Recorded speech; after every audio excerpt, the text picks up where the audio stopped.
Welcome ENET 130, Bellingham Technical College, study of semiconductors this quarter. This is our fifth recorded lecture, and for this lecture topic we are diving into diode applications. In our previous lectures and study materials so far, we've covered semiconductor materials, what differentiates a semiconductor mainly from a metal, and then less so from an insulator. We've looked at the nature of the p-n junction and how it basically makes semiconductors do quite a bit of what we want, our energy hill for conduction, the difference between forward and reverse bias, our two different types of majority charge carriers and doped semiconductors, electrons and holes. And last chapter we went over diodes specifically as a device that basically leveraged a p-n junction and different types of diodes and how to read their specs. So now we're going to put those diodes to work in AC circuits. We did a few circuits last time with DC and showed how diodes can work as voltage regulators, especially Zehners, in a DC circuit. Now we're going to use them in AC circuits and see what use we can make of a device that only allows current to pass in one direction. As you can imagine, that for a periodic time-varying positive to negative voltage signal, such as a 60 cycle AC, which we have in our power grid, this could have a lot of applications.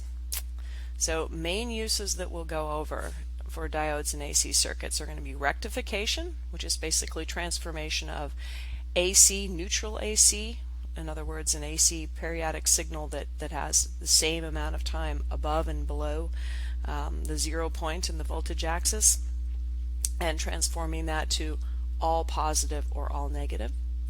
General voltage regulation, which is going to be manipulation of a periodic voltage signal, raising it up or down or clipping the top or bottom. And then limiting and level shifting, where we adjust the signal in other ways according to our need in a circuit. So we're going to start with rectification because for so many circuits it's important that we can supply them with DC when we only have access to grid AC. Obviously a battery is one of the best sources of DC power. It's pure DC. There are no superimposed time-varying signals coming out of your battery, but they aren't always available. So the mainstay, and in fact your electronics trainer, if you're using that for your labs this quarter, it uses a rectifier to provide a DC signal. It doesn't have a battery in it to do it. So it's doing exactly what we're going to be learning in this chapter. And a note about what DC means. At this point, we're going to get into the fact there can be two different types of DC. One can be a non-time varying signal, such as you'd get out of a battery. So the voltage is constant with time. This is the type of signal that would present as a capacitor behavior as an open. No variation with time, just a flat line on your oscilloscope. DC can also refer to a single polarity signal which might change with time. So it might go up and down between maybe 0 volts and 10 volts, but it never goes negative. That's also referred to as DC. But it's considered pulsed or time varying. So we now have two flavors of DC, true or pure DC, which is what you get out of a battery, and pulsed DC, which is single polarity but could be time varying. And obviously certain circuits are going to want one or the other, so we're going to discuss ways to make each. Okay, here's our first mainline application of a diode in an AC circuit is half-wave rectification. So we're just going to talk about this and present it as in an example here. We got a diode. We're going to assume this is a silicon rectifying diode, so it has a forward bias voltage drop of 0.7. We have a resistor, which is our load, so this represents a whole circuit, maybe motors, maybe some heating element. This is the application to which we are supplying power. And we have a time varying voltage signal here, probably 60 hertz, 120 volts, or some other sinusoidal varying voltage signal. So on our positive half cycle, when the voltage coming out of our source is greater than 0 and our conventional current is going clockwise through the circuit, the diode's forward biased. So once that signal goes above 0.7 volts, the diode will open, will be able to conduct, and we'll get current flowing through the resistor, and the voltage drop over the resistor should match our input signal, whatever it is, minus the 0.7 volts for the diode.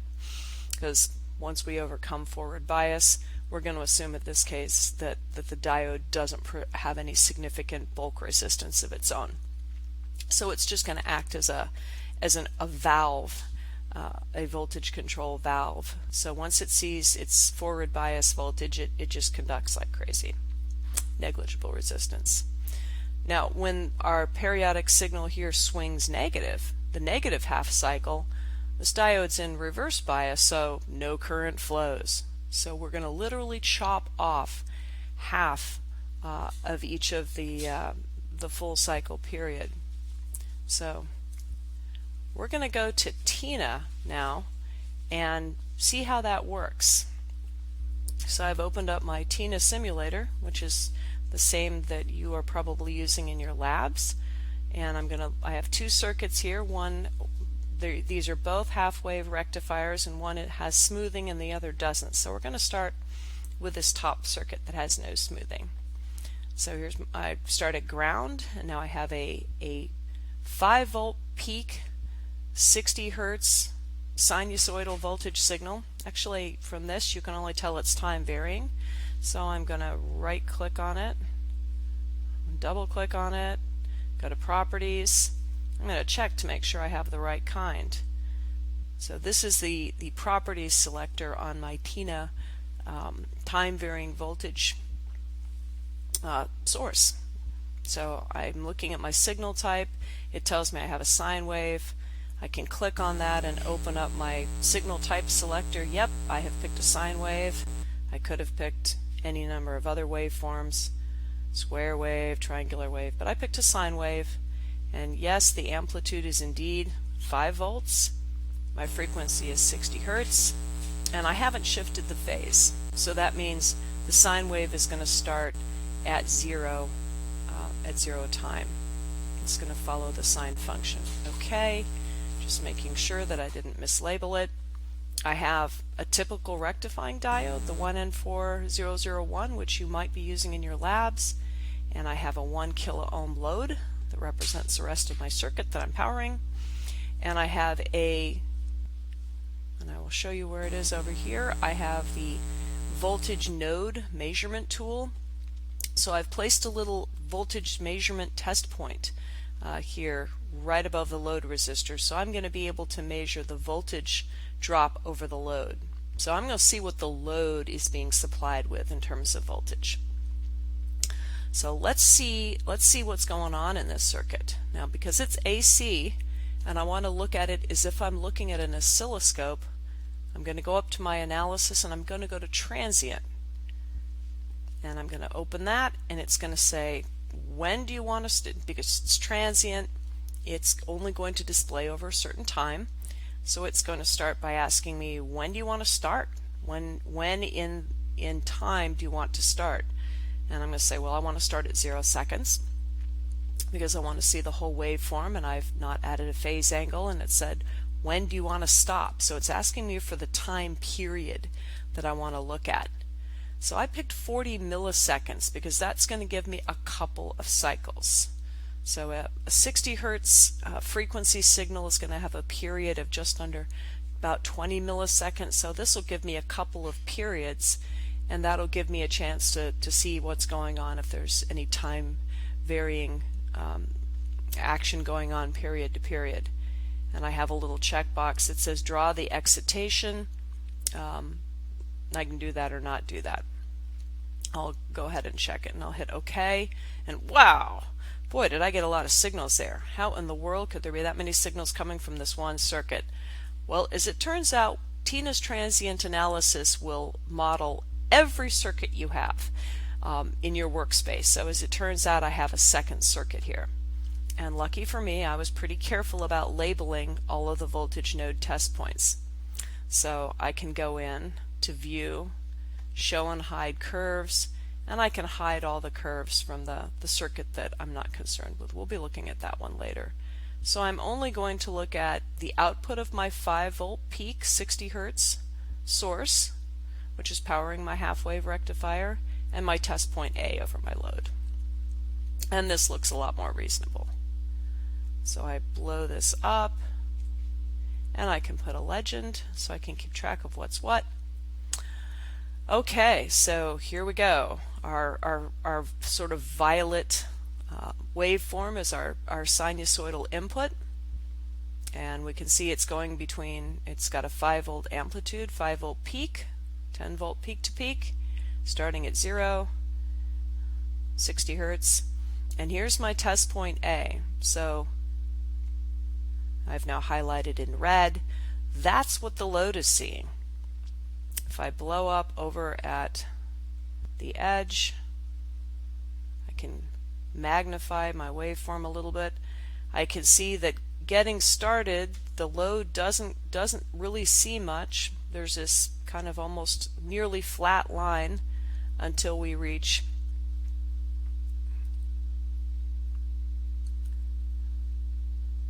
the voltage, somewhere around the voltage needed to start opening the diode. That's a little bit, it's not exactly 0.7. The modeling software doesn't call that exactly, may not have a perfectly 0.7, but we should see something around 5 volts minus something close to 0.7 up here at the top. And if we use our measurement tool, we can see we have a Y, a peak on our load of about 4.38. So it's not seeing the full 5-volt output because that diode is taking its toll in terms of its forward bias voltage. And then we see that again here where the load is going to shut off a little bit before the main waveform. And the lavender curve at that point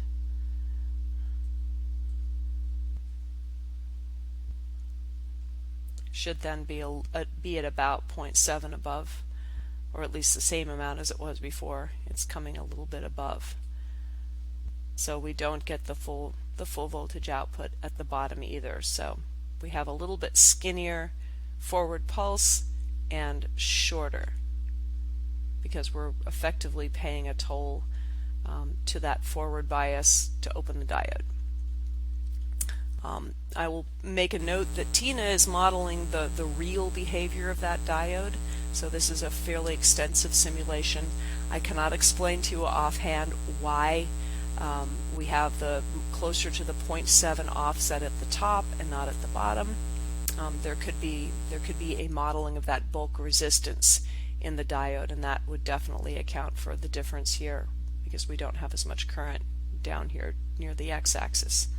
So in our discussion last chapter, remember there were 3 models of diode behavior and one included a bulk resistance. When you use your Tina software, it definitely includes all of that. So it's not going to be quite the same as the simple source and switch models that you'll see in your textbook examples. But this is half-wave rectification. So if we look at our kind of olive colored curve, which represents the voltage being supplied to the load, it's only getting the positive half, and it's skewed a bit. It's a bit less than the input, and that's by the forward bias voltage and any internal resistance of the diode, and then it's getting nothing during the negative. So we're not giving it nearly as much power effectively than we're supplying to the circuit because we're just basically shutting the circuit off during half. Now in terms of being a pure DC versus pulsed, you can see that this olive curve never drops below 0, so it's all positive. So this is pulsed DC, but it's certainly not flat. It isn't a flat line invariant with time that we would expect to get out of a battery. So if we needed that kind of behavior, this wouldn't work for us, and we would need to do something to smooth out those